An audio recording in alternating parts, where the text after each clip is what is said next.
Hey everyone, Micah here from Cali Raised LED. Today we're going to be installing our 2010 and up Toyota 4Runner rock sliders.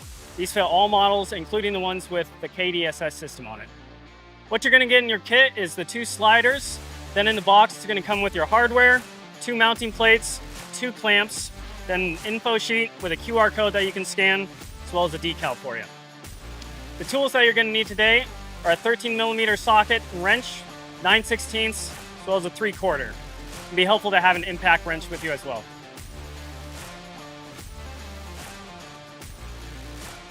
Now we're ready to get started with the install. One thing of note before we get started is we want to make sure we get our washers on the bolt correctly. So the first one that you're going to put on is the lock washer. So that can slide on, then the flat washer, and then it'll go in through the frame. So first things first, we need to remove the 2 brake line brackets from the frame. All right, so now that we are wanting to install these, we need to get it up on the frame, and then we just need to get 1 bolt on towards the center, and we just need a few threads just to get this up on there, and then we can start getting the rest of the bolts. It's usually helpful to have some jack stands or a friend help you do this. Now that we've got that first bolt in, we're just gonna start getting as many bolts as we can in. We don't wanna tighten any of them yet. If you do that, at the end of it, you might find that some of these bolt holes don't line up anymore. So we're just gonna get a few threads on each bolt, get them all in there, and then we'll go over the tightening sequence.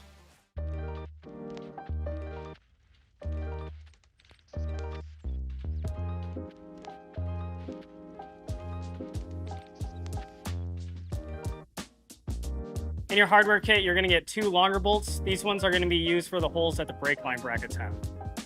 One thing to take note on these rock sliders is there are gonna be some extra holes on your frame plates, just because there's different models of the frame, different holes in different places for different years.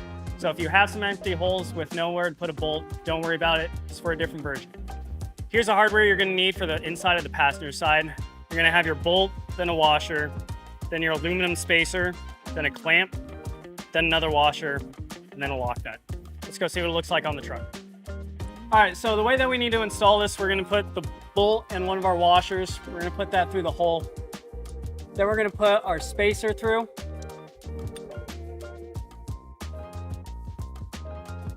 Then our clamp. And it could just be leaning outside the truck. We don't wanna lose it inside the frame yet.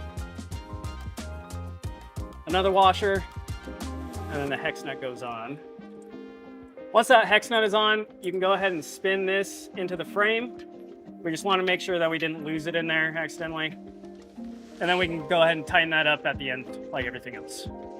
So now that we have all of our bolts in our frame plate, it's time to start getting them tightened up. One thing to note as you're doing this is we just want to make sure that the rock sliders are level and lined up as we're going along. So as you're tightening these up, just keep on making sure that this is level and it's pressed up against the frame as much as it can be. The holes are all slotted for the most part, so there's a lot of play in these. It's easy to get them, up and down a little bit. So just verify as you're going along, tighten these up, that it is level.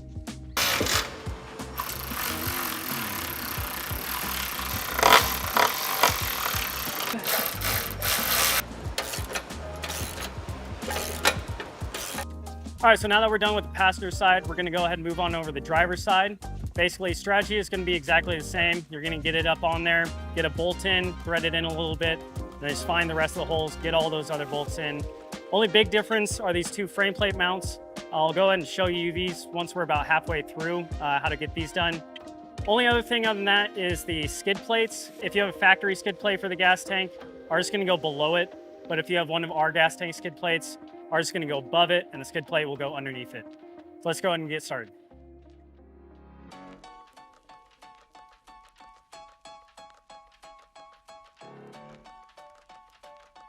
So now we're gonna get our frame plate mounts installed. Basically, these holes on the frame plate match up with the hole that is on the mount. So I'm gonna go ahead and just get the bolt started against the frame.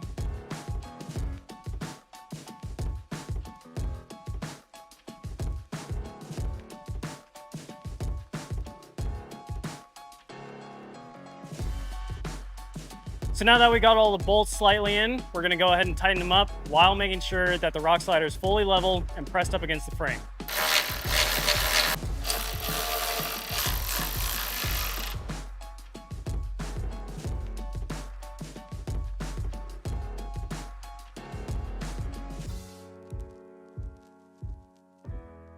All right, everyone, that concludes our installation of the 2010 and up Toyota 4Runner rock sliders. Please visit www.caliraisedled.com for all of your off-road accessory needs, and don't forget to like, comment, and subscribe to this YouTube channel. Thanks for watching.